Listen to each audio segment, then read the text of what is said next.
Video creator Sayem Shahriar ভাইয়ার কিছু কথা শুনে আমার প্রচণ্ড কষ্ট লেগেছে।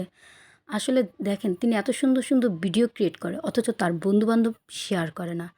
অন্য মানুষ শেয়ার করার থেকে আত্মীয় স্বজন বন্ধুবান্ধব যখন শেয়ার করে না, তখন ভিতরে আনন্দটা দ্বিগুণ বেড়ে যায়। এবং ভাইয়ার গত মাসে ইনকাম কত জানেন? মাত্র 13,100 টাকা। যেখানে কাপল ব্লগার নামে, উচ্ছৃঙ্খলতার নামে তারা লাখ লাখ টাকা ইনকাম করছে।